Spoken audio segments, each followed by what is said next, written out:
আসসালামু আলাইকুম বন্ধুরা, আশা করি সবাই সুস্থ আছেন। বন্ধুরা, পাকিস্তান এবার চীনের কাছ থেকে F-35 বিমান কিনতে যাচ্ছে। আজ আপনাদেরকে আমি এই F-35 এর বিস্তারিত জানাতে চেষ্টা করব। গত মে মাসের শুরুতে ভারত ও পাকিস্তানের মধ্যে 4 দিনের সংঘাত উভয় দেশকে যুদ্ধের দ্বারপ্রান্তে ঠেলে দেয়। এ সময় আকাশযুদ্ধে পাকিস্তানের হাতে থাকা চীনা যুদ্ধবিমানের কার্যকারিতাও প্রকাশ পায়। এ ঘটনায় তুমুল সাড়া পড়ে প্রতিরক্ষা শিল্পের দুনিয়া। এরপর প্রতিরক্ষা বিশ্লেষকদের আরও আগ্রহ বেড়েছে চীনা অস্ত্র সরঞ্জামের উপর। এরই মধ্যে চীনের কাছ থেকে J-35 স্টিলথ ফাইটার জেট কিনছে পাকিস্তান। বেজিংয়ের সঙ্গে বড় একটি প্রতিরক্ষা সরঞ্জাম ক্রয় চুক্তির অংশ হিসাবে ইসলামাবাদ এই যুদ্ধবিমান পাবে। বিশ্বের শীর্ষ প্রতিরক্ষা গোয়েন্দা বিষয়ক প্রকাশনা জেন্স নিশ্চিত করেছেন, পাকিস্তান শিগগিরই চীনের উন্নত প্রযুক্তির J-35A স্টিলথ ফাইটার যুদ্ধবিমান পাচ্ছে। এটি শেনইয়াং নির্মিত FC-31 গায়োর ফ্যালকন এর রপ্তানিযোগ্য সংস্করণ। আগামী কয়েক মাসের মধ্যে এই যুদ্ধবিমান সরবরাহ শুরু হবে বলে জানানো হয়েছে প্রতিষ্ঠানটির পক্ষ থেকে। চীনের শেনইয়াং এয়ারক্রাফট কর্পোরেশন নির্মিত J-35 এর যুদ্ধবিমান পাকিস্তান বিমান বাহিনীর জন্য স্টেলথ প্রযুক্তি ও যুদ্ধ সক্ষমতার বড় অগ্রগতি হিসেবে বিবেচিত হচ্ছে। শত্রুর রাডারে ধরা না পড়ার মতো বৈশিষ্ট্য, উন্নত সেন্সর ও বহুভূমিকার উপযোগী ডিজাইন সহ এই বিমানটি নানান ধরনের মিশনে অংশ নেওয়ার উপযোগী করে তৈরি করা হয়েছে। জেনসকে এক ঊর্ধ্বতন পাকিস্তানি সরকারি কর্মকর্তা জানান, চীনের পঞ্চম প্রজন্মের এই যুদ্ধবিমান ব্যবহারকারী প্রথম আন্তর্জাতিক বাহিনীগুলোর মধ্যে অন্যতম হবে পাকিস্তানি বিমান বাহিনী। ওই কর্মকর্তা বলেন, আগামী কয়েক মাসের মধ্যে যুদ্ধবিমানগুলো আসতে শুরু করবে। তিনি আরও জানান, বর্তমানে PAF এর পাইলটরা চীনে গিয়ে J-35 পরিচালনার প্রশিক্ষণ নিচ্ছে। তবে মোট কতটি বিমান কেনা হচ্ছে কিংবা চুক্তির আর্থিক ও কৌশলগত শর্তাবলী সম্পর্কে এখনও কিছু প্রকাশ করা হয়নি। জেন্স ডিফেন্স নিউজের তথ্য অনুযায়ী এই সংগ্রহ পাকিস্তানের আকাশ প্রতিরক্ষা কৌশলে এক গুরুত্বপূর্ণ মোড় নির্দেশ করছে। এর ফলে পাকিস্তান বিশ্বের গোনা কয়েকটি দেশের কাতারে চলে গেল যারা পঞ্চম প্রজন্মের যুদ্ধবিমান পরিচালনা করছে।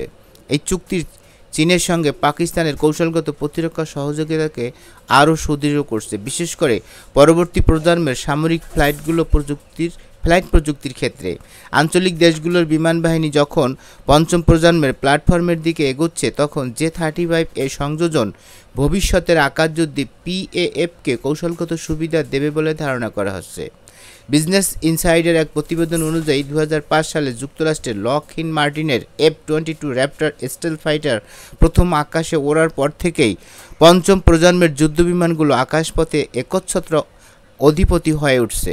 এই অত্যাধুনিক ফাইটারগুলো থাকে উচ্চ পর্যায়ের ম্যানুভারিং ক্ষমতা, উন্নত ইলেকট্রনিক সিস্টেম, সুপার ক্রুজের সক্ষমতা এবং সবচেয়ে গুরুত্বপূর্ণভাবে শত্রুর রাডারে ধরা না পড়ার বিশেষ বৈশিষ্ট্য। একাধিক দিক থেকে ভয় জাগানো ও প্রশংসিত এসব বিমান বিশ্বের সেরা বিমান বাহিনীর চাহিদার শীর্ষে রয়েছে। এ পর্যন্ত মাত্র 4টি বিমানকে পঞ্চম প্রজন্মের মর্যাদা দেওয়া হয়েছে। তার মধ্যে এক নম্বর হচ্ছে লকহিড মার্টিন নির্মিত যুক্তরাষ্ট্রের F-22 ও দ্বিতীয় হচ্ছে F-35, তৃতীয় হচ্ছে চীনের J-20 এবং চতুর্থ হচ্ছে রাশিয়ার Su-57। বর্তমানে 12টি দেশ এই 4টি মডেলের যে কোনো একটি অপারেটর।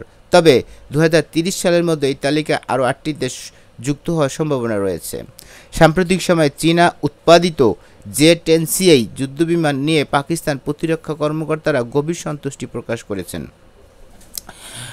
J-35 এ নিজেদের ব্যবহারে যুক্ত করতে চলছে পাকিস্তান, যা থেকে স্পষ্ট পাকিস্তান বিমান বাহিনী এ অঞ্চলের আধুনিক পঞ্চম প্রজন্মের আকাশযুদ্ধ পরিস্থিতিতে নিজেদের শক্তিশালী বাহিনী হিসাবে প্রতিষ্ঠিত করতে চায়।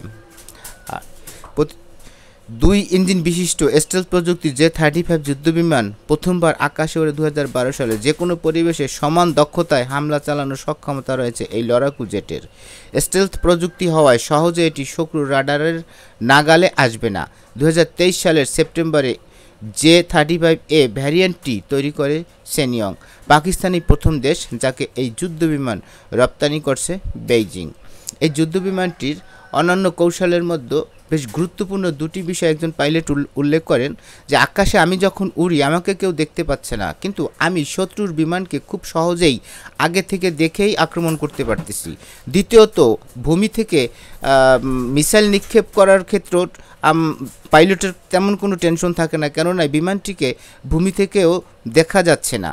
সো এই প্রযুক্তি অবশ্যই যে একটা অনন্য প্রযুক্তি তার বলার অপেক্ষা রাখে না।